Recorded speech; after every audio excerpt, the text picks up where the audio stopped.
Bismillahirrahmanirrahim. Assalamualaikum warahmatullahi wabarakatuh. Sobahul khair, selamat pagi adik-adik semuanya. Sobahun nur, selamat pagi juga. Kaifa halukum, gimana kabar kalian? Bikhairin, walhamdulillah. Alhamdulillah, dalam keadaan baik. Sehat semuanya ya adik-adik ya. Oke, pada kesempatan kali ini materi kita adalah tentang pembahasan soal ulangan harian bahasa Arab bab 1. Nah, kemarin kan kalian sudah mengerjakan soal ulangan harian kan? Nah, hari ini kita akan membahasnya, gimana cara mengerjakannya, jawabannya apa, dan itu soal tentang apa. Nah, nanti kita bahas bersama-sama. Kalian harus memahami dan menyimak secara baik-baik ya, disimak secara konsentrasi penuh. Kenapa? Karena soal ulangan harian yang akan kita bahas nanti akan hampir-hampir sama atau mirip dengan soal PTS yang akan kalian kerjakan minggu depan. Nah, jika logikanya nanti jika kalian memahami gimana cara mengerjakannya soal ulangan harian, maka di minggu depan jika kalian mengerjakan soal PTS, kalian akan mudah karena kan sudah tahu nih, oh caranya ternyata kayak gini. Nah, gitu.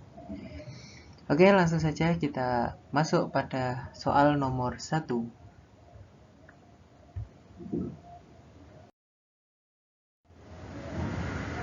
Soal nomor 1 ini kita ada titik-titik, ada kalimat terumpang nih. Kita baca, Hadza Umar, titik-titik, Thalibun. Nomor 1 ini adalah soal tentang dhamir atau kata ganti. Nah, cara mengerjakannya kita harus syarat pertama ya ini sesuai dengan kaidah. Nah, kaidahnya gimana? Oke, kita cari tahu artinya dulu. Hadza artinya ini, yang digunakan untuk laki-laki. Umar nama orang, Umar. Thalibun artinya murid laki-laki. Nah, syarat pertama yakni sesuai kaidah. Nah, jika kaidahnya begini, jika di kanan ini kan adalah laki-laki, ini yang digunakan untuk laki-laki, Umar juga laki-laki, di belakang koma juga ada murid laki-laki. Nah, berarti di sini harus isinya laki-laki juga. Dhamir atau kata gantinya nanti juga harus berbentuk laki-laki. Nah, kita lihat di pilihan jawabannya. Pilihan jawaban A, option A, yakni anta. Anta artinya kamu laki-laki. Oke, berarti ini kita bisa masuk kriteria kaidah karena kan laki-laki sesuai.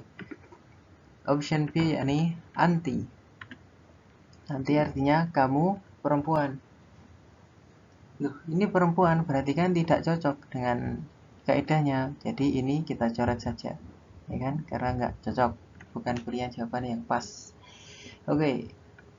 Kalau C, ana. Ana artinya saya. Nah, ana ini boleh digunakan untuk laki-laki atau perempuan, boleh. Jadi bisa lah, bisa. D, yakni huwa. Huwa artinya dia laki-laki. Nah, laki-laki nih, jadi cocok kan? Sesuai dengan yang kita cari. Option A yakni hiya. Dia perempuan. Wah, perempuan nih, jadi kan nggak sesuai kaidahnya kan? Yang kita cari kan yang laki-laki. Oke, kita coret saja. Syarat kedua adalah sesuai maknanya. Ini adalah Umar, titik-titik, murid laki-laki. Nah, kata yang cocok antara pilihan A, C, dan D, ini yang mana?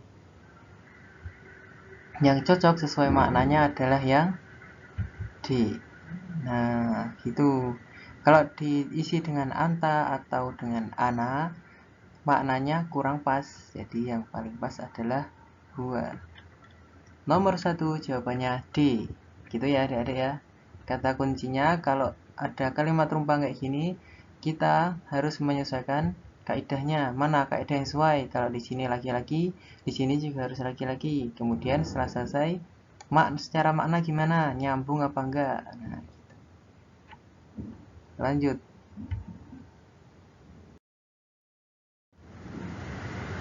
Soal nomor 2, yakni ada kata yang bergaris bawah artinya. Ini adalah soal tentang isim isyarah, yakni kata tunjuk. Kata tunjuk, cara mengerjakannya, soal nomor 2 adalah kita harus hafal isim isyarah. Isim isyarah adalah kata tunjuk. Kata tunjuk itu ada yang untuk jarak dekat, yakni ini, atau jarak jauh, itu. Dalam bahasa Arab ini itu bahasa Arabnya adalah hadza dan hadhihi. Kalau hadza ini untuk laki-laki, kalau hadhihi ini untuk perempuan. Ya, jadi seperti itu. Misalkan ini siswa, berarti bahasa Arabnya hadza thalibun. Nah, kan siswa laki-laki. Kalau siswa perempuan, hadhihi thalibatun. Ini seorang siswa perempuan. Kemudian isim isyarah untuk jarak jauh, yakni itu. Bahasa Arabnya adalah dzalika dan tilka. Dzalika untuk laki-laki, tilka untuk perempuan. Nah, jangan sampai kebalik ya. Dzalika thalibun, itu adalah siswa laki-laki, tilka thalibatun, itu adalah siswa perempuan. Nah, kita lihat soalnya, hadza azam huwa thalibun. Azam ini adalah kan nama orang kan ya, nama orang Azam. Dia harus sesuai. Di sini laki-laki, di sini juga laki-laki. Optionnya, yang laki-laki A dan B. Nah, ini perempuan jadi nggak masuk. Kan harus sama soalnya. Ini juga perempuan berarti nggak masuk. Nah, jadi antara A, B dan D nih. Hadza. Nah, ini hadza. Jadi ya hadza artinya adalah ini laki-laki. Mana ini laki-laki? Nah, ini.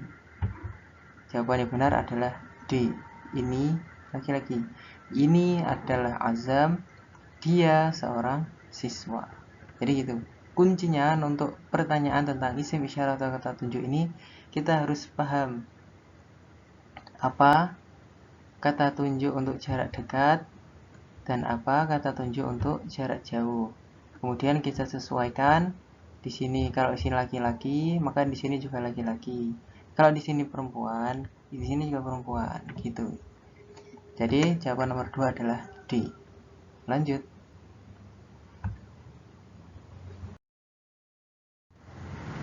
Soal nomor 3. Hada sadiqi ismuhu Ahmad. Kata yang bergaris bawah artinya, nah ini soal nomor 3 adalah soal tentang kata ganti pemilik atau kepunyaan. Nah, kata ganti pemilik itu apa sih? Misalkan kita memiliki buku, berarti buku-ku. Kalau kamu memiliki buku, berarti buku-mu. Nah, seperti itu. Kalau bahasa Arab gimana? Nah, contohnya seperti ini. Namaku. Nama kan, nama bahasa Arabnya kan ismun. Nah, kemudian ku dalam bahasa Arab, yakni ya sukun yang sebelumnya dikasih kasroh. Digabungkan menjadi ismi, yang artinya namaku. Kalau namamu gimana? Sama, bahasa Arabnya nama adalah ismun. Mu untuk laki-laki adalah ka. Digabungkan menjadi ismuka. Nah, untuk namamu untuk perempuan, nama bahasa Arabnya ismun. Mu untuk perempuan adalah ki. Jadi kalau digabungkan menjadi ismuki. Nah, untuk namanya untuk laki-laki dan namanya untuk perempuan sama caranya. Kuncinya untuk kata ganti milik atau kepunyaan ini adalah kita hafal ini. Bi, ki, hu, dan ha. Ya kan? I ini untuk ku. Ka, mu untuk laki-laki. Ki, mu untuk perempuan. Hu, nya untuk laki-laki. Ha, nya untuk perempuan. Jadi nanti tinggal digabungkan kan. Ismi, ismuka. Nah, seperti itu. Kita lihat soalnya. Ismuhu kan, kita fokus pada garis yang bergaris bawah. Kata yang bergaris bawah adalah ismuhu. Ismun tadi artinya adalah nama. Hu Nah, ini hu. Berarti untuk laki-laki ya kan? Ismuhu berarti namanya. Di sini mana namanya? Ini. Jawaban yang tepat adalah A. Ini adalah temanku, namanya Ahmad. Nah, ini juga di sini ada ya, kemudian sebelumnya ada kasroh. Ini juga termasuk tentang kata ganti milik atau punyaan. Sodikun artinya teman, ketambahan ya dan sebelumnya di kasroh menjadi ku, artinya menjadi temanku. Nah, misalkan temanmu laki-laki, gimana? Teman bahasa Arabnya sodikun, mu untuk laki-laki adalah ka. Jadi sodikuka. Kalau temannya perempuan gimana? Nah, sodikun artinya teman bahasa Arabnya sodikun. Nya untuk perempuan adalah ha. Berarti sodikuha. Seperti itu. Oke, jadi nomor 3 ini jawabannya adalah A. Lanjut. Soal nomor 4. Ini titik-titik sa'idun mubarakun. Soal nomor 4 ini adalah soal tentang salam sapaan. Gimana cara mengerjakannya? Ini dengan kita harus hafal dan paham macam-macam salam sapaan. Salam sapaan itu kayak apa sih? Kayak selamat pagi, selamat siang, gimana kabarnya? Gitu. Tapi dalam bahasa Arab. Nomor 4 ini sa'idun mubarakun. Artinya selamat siang juga. Jadi seharusnya di sini kan selamat siang. Nah, selamat siang itu bahasa Arabnya apa? Ya, benar. Selamat siang itu artinya selamat siang itu bahasa Arabnya naharuka sa'idun. Jadi harus paham naharuka sa'idun, nanti jawabnya sa'idun mubarakun. Kalau lailatuka sa'idah ini artinya apa? Selamat malam. Jawabannya sa'idatun mubarakun. Masaul khair artinya selamat sore, selamat sore. Jawabannya masaun nur. Sobahul khair, selamat pagi. Bahasa Arabnya sobahan nur. Ya, kaifa haluk? Gimana kabarnya? Bahasa Arabnya alhamdulillah bi khair. Jadi harus paham, harus hafal. Oh, ini Lailatul Sa'idah gandengannya Sa'idatun Mubarakun. Kalau Sobahul Khair nanti gandengannya Sobahun Nur. Nah, nanti kalian harus paham gandengannya apa. Itu ya cara mengerjakannya. Jadi nomor 4 ini jawabannya adalah yang D. Lanjut.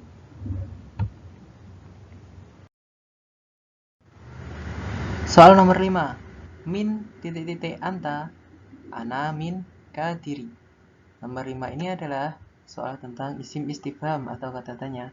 Cara mengerjakannya, kita harus hafal dan paham macam-macam kata tanya.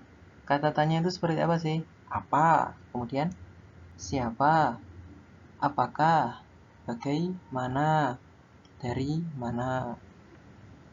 Nah, soalnya ini kita artikan dulu ya. Min artinya adalah dari. Anta, kamu laki-laki. Ana, saya. Min, dari. Sama kan? Min, sama. Kadiri artinya kota Kediri. Oke, kita cari kata tanya yang pas itu yang mana. Dari titik-titik kamu. Nah, seharusnya kan dari mana. Nah, mana bahasa Arabnya apa? Bahasa Arabnya adalah aina. Dari mana kamu? Nah, gitu kan. Kata tanya yang cocok. Kita cari. Kalau hal ini kata tanya juga artinya apa? Hal. Hal artinya adalah apakah. Man juga kata tanya artinya siapa. Kaifa artinya bagaimana. Ma artinya apa. Nah, jadi ini kita harus hafal dan paham. Oh, kalau hal itu artinya apakah. Oh, siapa itu bahasa Arabnya man. Gitu. Jadi kuncinya seperti itu. Nomor 5 ini jawabannya adalah C. Aina. Lanjut.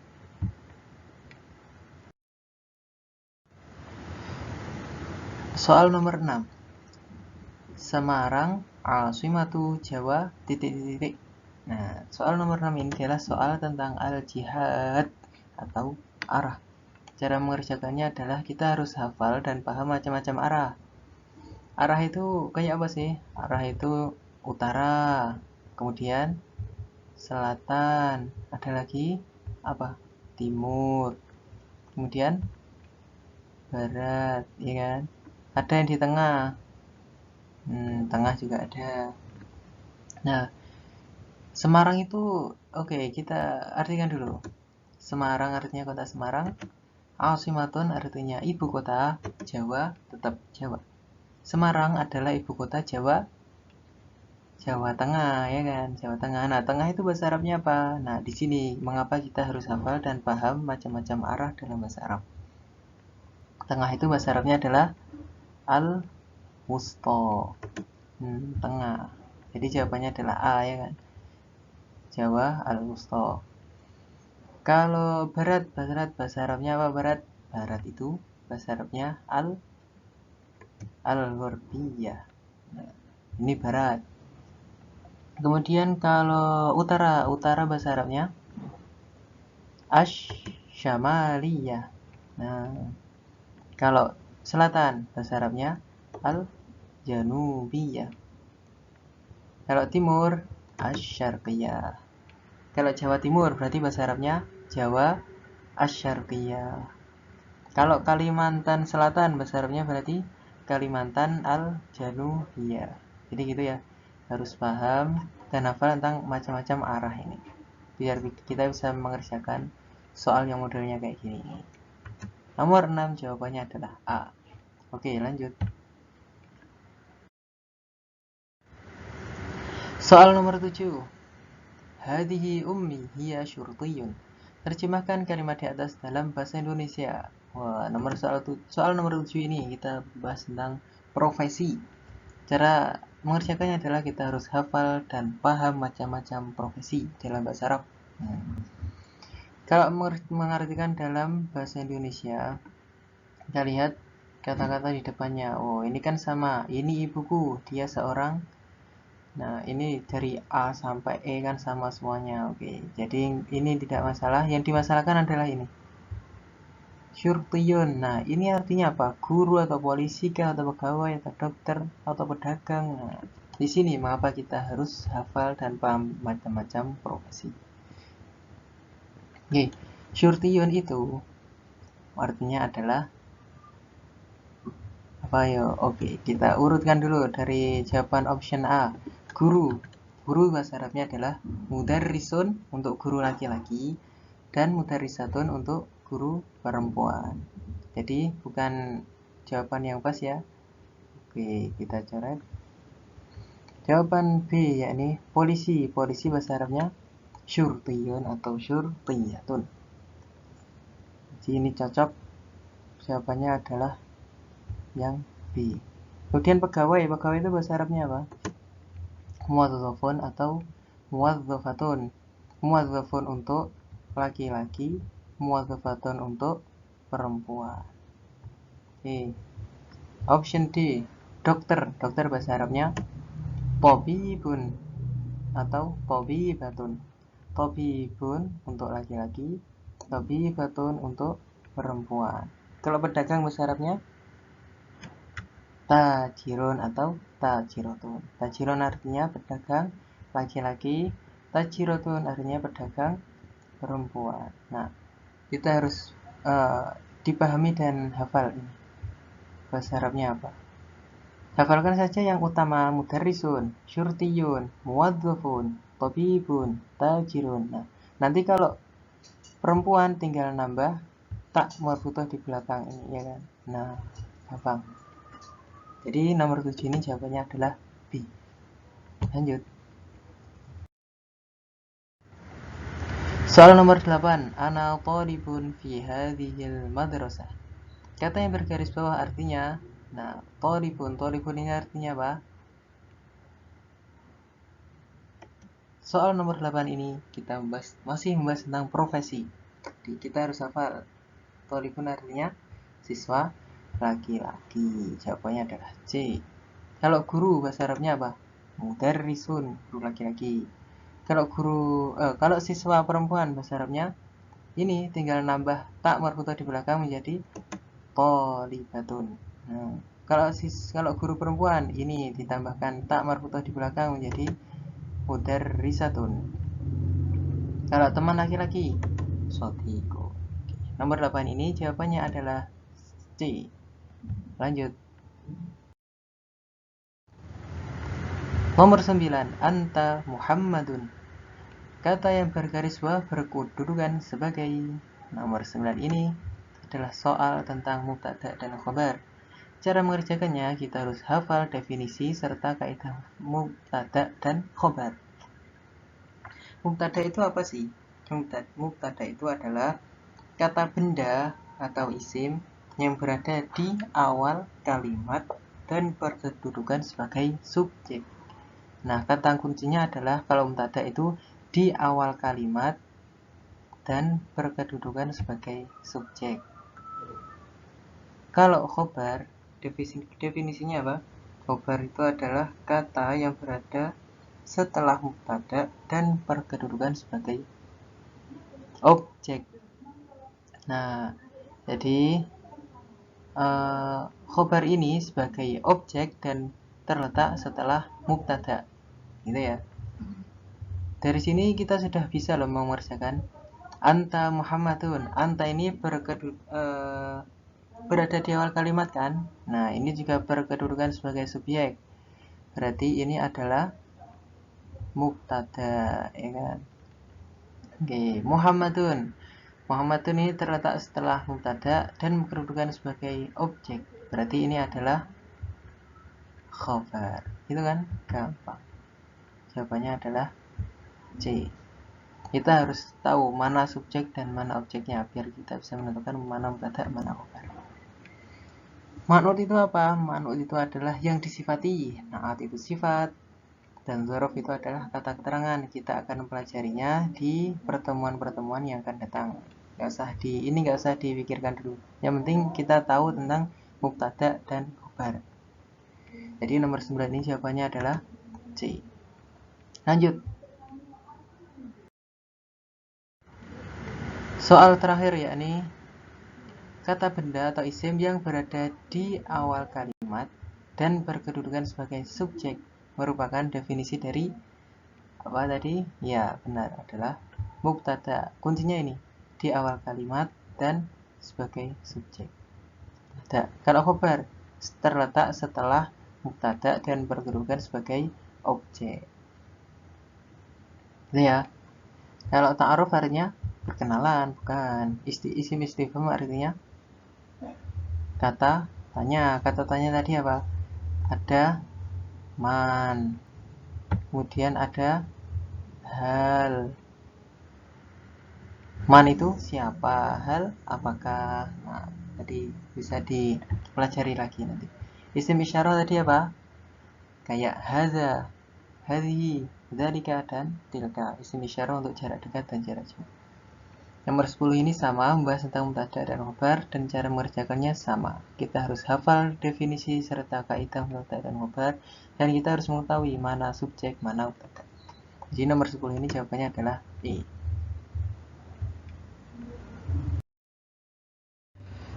Oke, itu adik-adik, kita sudah selesai tentang membahas tentang soal ulangan harian. Perlu digarisbawahi bahwa soal ulangan harian ini hampir mirip soalnya dengan soal PTS. Jadi kalian harus paham gimana cara mengerjakannya, ya kan? Biar kalian nanti lancar ketika mengerjakan soal PTS dan mendapatkan hasil yang terbaik. Oke, itu dari Pak Fikri. Terima kasih atas perhatiannya. Saya tutup dulu. Wassalamualaikum warahmatullahi wabarakatuh.